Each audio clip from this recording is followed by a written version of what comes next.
Journey जो है कैसे शुरू हुई, ये बताइए हमें?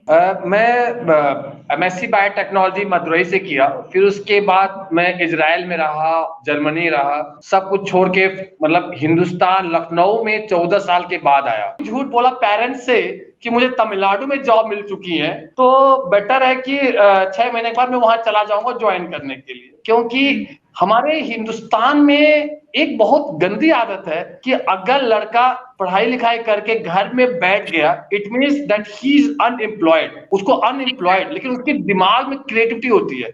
अगर हम सुबह निकलते हैं शर्ट पैंट टाई लगा के, हम कहीं गए और घूम के फिर शाम को आ गए, वो आदमी बहुत अच्छा काम कर रहा है। तो मैंने झूठ बोला चारों तरफ, लेकिन मेरे काम करने का अलग जुनून था और मैं धीरे धीरे बी कीपिंग, मधुमक्खियों की बी बॉक्स लेके लखनऊ के जो नियर बाई गांव था सीतापुर, बाराबंकी, यहाँ से हमने स्टार्ट किया और धीरे धीरे 10 कॉलोनी से स्टार्ट किया। आज लोग ऑल ओवर इंडिया में हम मधुमक्खी पालन भी करते हैं और उसके प्रोडक्ट को ऑल ओवर इंडिया में सेल करते हैं। फिर उसके बाद क्या हुआ, 2 साल के बाद फ्रीडम ऐप आया और फ्रीडम ऐप ने मुझे हाथों हाथ उठा लिया। तो जो कल तक ये कहते थे अरे यार इतना पढ़ाई करके क्या फायदा कि शहद बेच रहे हैं, लेकिन जब फ्रीडम ऐप ने आइकॉन ऑफ भारत में बुलाए तो उसका एक अलग ही मॉडल निकला और हर लोग चाहने लगे कि नितिन आप मेरे भाई को, मेरे बेटे को भी आप अपने की तरह बना लो। तो इसलिए मैं आपकी पूरी टीम को थैंक्स बोलता हूं कि आप लोगों ने हम जैसे उद्यमियों को पहचान दिलवाए हिंदुस्तान में। जी जी, बहुत इंस्पायरिंग स्टोरीज हैं। आप जैसे बहुत सारे ऐसे एंटरप्रेन्योर्स हैं जो बहुत ही क्रिएटिविटी करके अपना जो बिजनेस है आगे चलकर मतलब ग्रेट कर रहे हैं। ये हनी बी फार्मिंग होता क्या है? हनी बी फार्मिंग कोई नया काम नहीं है, ये हजारों सालों से किया जा रहा है। हजारों सालों का मतलब ये, भगवान राम जब लॉर्ड राम भी थे धरती पे, उस समय भी मधुमक्खियों का पालन किया जाता था। उदाहरण के तौर पे हनुमान जी जब सीता की खोज में निकल रहे थे तो उस समय भगवान राम से पूछा गया कि रास्ते में जाएंगे तो हम क्या खाएंगे, तो भगवान राम ने बताया कि आप मधुमक्खियों के छत्ते लगे होंगे जंगलों में, उसको खाते हुए एनर्जी लेते हुए आप समुद्र को पार कर सकते हैं। तो मधुमक्खी पालन हमेशा किया जाता है। मधुमक्खियों को एक लकड़ी के डिब्बे में रखना ही मधुमक्खी पालन कहलाता है। सबसे पहली बात, जो आदमी मधुमक्खी का काम करता है उसको मधुमक्खी पालक कहते हैं और इंग्लिश में कहते हैं बी कीपर, और जहां पे ये काम किया जाता है उसको कहते हैं एपियरी। इसकी सबसे अच्छी बात तो ये है कि बी कीपिंग, एक भूमिहीन किसान, जिस लोगों के पास कोई जमीन नहीं है वह भी मधुमक्खी पालन का काम कर सकता है।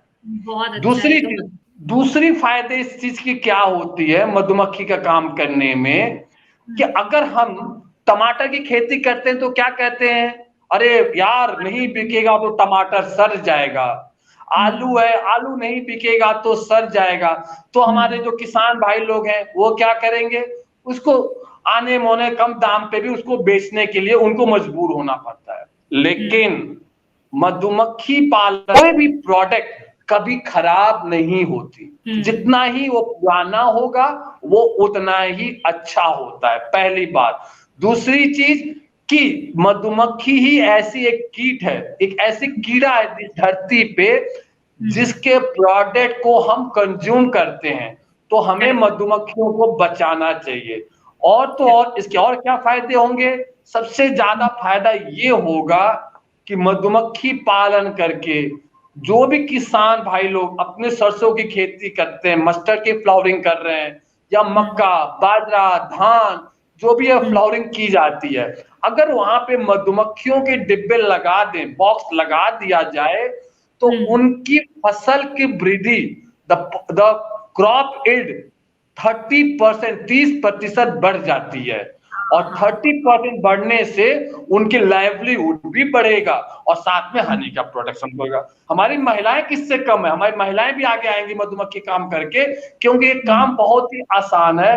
तो महिलाओं के लिए भी ये काम बहुत अच्छा रहेगा और इस तरह से वो ये काम बहुत ही आसान टेक्नोलॉजी है, तो महिलाएं भी हमारे घर की इस काम को कर सकती हैं। तो जब आपने ये शुरू किया था, तो आपको ये आइडिया कहाँ से आया था? क्योंकि अगर हम अवेयरनेस की बात करें, तो बहुत सारे किसान मामूली कोई भी जो फल होता है या फिर जो वेजिटेबल्स होते हैं, उसे ही उगाते हैं। तो आपको ये आइडिया कहाँ से आया? मैं मधुमक्खियों का रिसर्च साइंटिस्ट था। I was researcher scientist. Madhu her living being को, चाहे मधुमक्खी हो, चाहे पौधे हो, चाहे वो इंसान हो, सबको बीमारी लगती हो। जो भी सांस लेता है उसको बीमारी लगती है। तो मैं इसका एक रिसर्च साइंटिस्ट था इजराइल में। तो वहां मैंने देखा, मेरी बॉस भी रिसर्चर थी। तो उन्होंने देखा, मैंने देखा कि वो मधुमक्खी पालन करके शहद को बाजार में बेच रहे हैं और वहां पे कोई शर्म नहीं होती है। हाईली एजुकेटेड पर्सन भी वो सेल कर रहे हैं। तो मैं वो देख के मोटिवेट हुआ और मैं क्या, क्यों ना इसको अपने कंट्री में भी, अपने देश में, अपने धरती पे इस काम को किया जाए। और वहां से मैं मोटिवेशन लेके और इस काम को मैंने यहाँ पे बी कीपर, और आज के डेट में मैं एक प्राउड फील करता हूँ कि एक मैं मधुमक्खी पालक हूँ। मैं एक उद्यमी होने में प्राउड फील करता हूँ। और एक उद्यमी ही अपने देश को डेवलपिंग कंट्री से एक डेवलप्ड कंट्री बना सकता है। तो जब हम इसकी फार्मिंग की बात करें, तो ये कौन कर सकता है आसानी से? अगर हम स्मॉल स्केल बेसिस पे बात करें या लार्ज स्केल बेसिस पे बात करें, कौन-कौन ये आसानी से शुरू कर सकता है? इस काम को करने के लिए सबसे बड़ी बात तो ये है, आपके पास जितना बजट है उतने बजट में इस काम को शुरू किया जा सकता है। सबसे इंपॉर्टेंट चीज इसमें ये नहीं है कि हमने डिपार्टमेंटल स्टोर खोलना है तो हमें जो है एक दुकान लेना है, फिर उसके बाद उसके एडवांस पैसे देने हैं, सामान खरीदना। अगर आपके पास 10,000 रुपीज, 10,000 रुपए पॉकेट में है, तो उस 10,000 रुपए से भी इस काम को स्टार्ट किया जा सकता है। और 10 लाख है तो उससे भी स्टार्ट किया जा सकता है।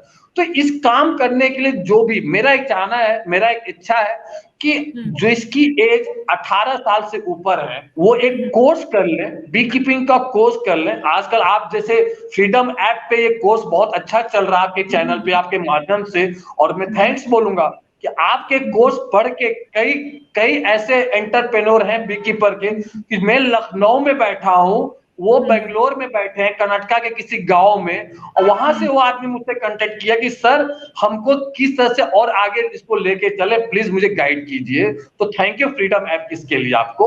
और तो ये कोर्स करना बहुत जरूरी है। देखिए कोई भी नॉलेज, कोई भी जानकारी, आदमी ये सोचता है कि हम आज मैं मीटिंग कर रहा हूं, आपने लाइव सेशन लिया है, तो इट्स नॉट इनफ। ये यहाँ पे एक साया दिखा रहे हैं, एक शैडो दिखा रहे हैं। इसके पीछे बहुत सारी चीजें जानना होता है। तो पूरी अच्छे से कोर्स करें और फिर कोर्स करके फिर फील्ड में उतरे, वो मच बेटर रहेगा।